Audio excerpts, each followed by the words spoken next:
Welcome back to our Explainer series.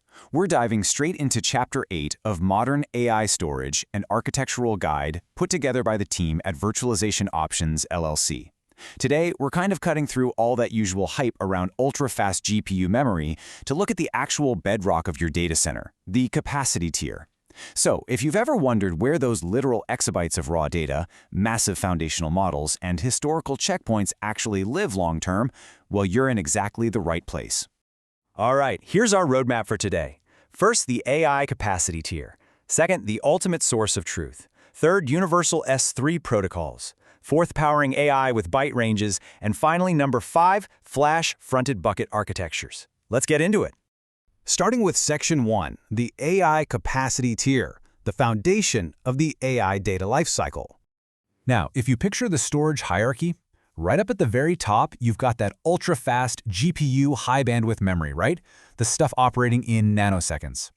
But look beneath the host DRAM and parallel file systems. Sitting right there at the base is object and tape storage.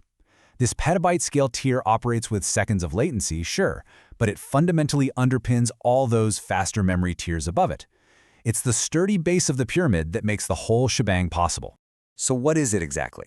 Well, the capacity tier is pretty much exactly what it sounds like. It's the lowest cost, highest density layer in your infrastructure. Think about it. When an AI organization aggregates petabytes of internet scrapes or high-res computer vision datasets, they absolutely do not leave them sitting on expensive NVMe flash. They park them securely right here. You really have to respect the economic boundaries of your hardware here. The capacity tier is built for massive scale, durability, and cost efficiency. But, and this is a big but, it is explicitly not designed for sustained, high-throughput delivery to hungry GPUs during a training loop. If you try to run active training directly from this tier, you're going to hit a massive storage wall. You'll starve your compute and, frankly, waste a lot of capital. Let's move to Section 2, the ultimate source of truth, establishing an operational philosophy. By treating this tier as your vault, it means every other fast tier in the data center is simply holding a temporary, transient copy of your data. Designating object storage as your ultimate source of truth is a profound architectural decision.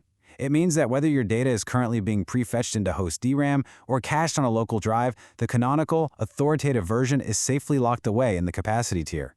This philosophy lets your systems aggressively cache and shuffle data around in the faster tiers without that paralyzing fear of data loss or corruption. And because it's your source of truth, this tier has to be virtually bulletproof.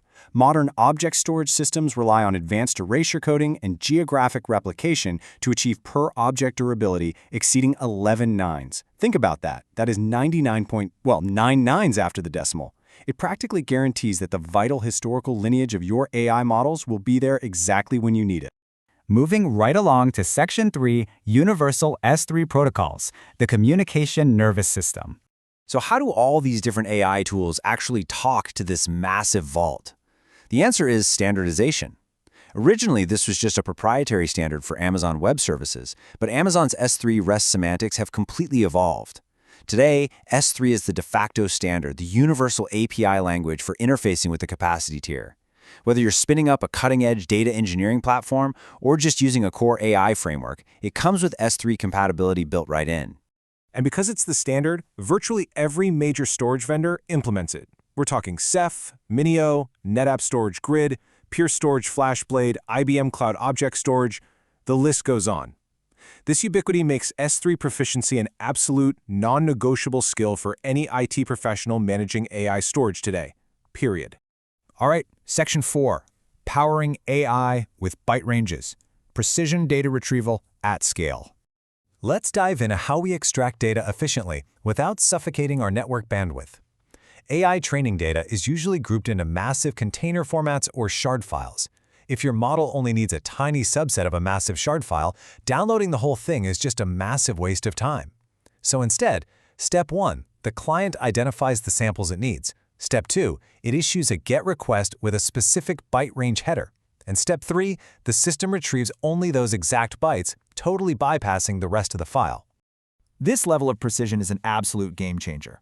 By enabling random access within these massive container files, byte range requests allow data scientists to perform interactive data exploration super efficiently, It's also vital for running selective fine-tuning datasets, where you might only need, say, a few specific text tokens from a dataset containing millions. You get the exact data you need, instantly, without all the metadata bottlenecks you'd normally hit with traditional POSIX file systems. Which brings us to our final section, Section 5, Flash-Fronted Bucket Architectures, Marrying Capacity with Speed. So, how do we add some serious performance muscle to this capacity-focused tier? By deploying a flash-fronted bucket architecture. You keep the object storage economics on one side, cost-efficient, massive exabyte scalability, but on the other side, you drop an NVMe flash caching layer right in front of it. Boom! You instantly gain microsecond access speeds for your most frequently hit data. The true elegance of this setup is that the dataset is stored exactly once in the cheap object tier, acting as that ultimate source of truth we talked about earlier. But when it's time to train, that data is served to your GPU clusters from the blazing fast NVMe flash cache.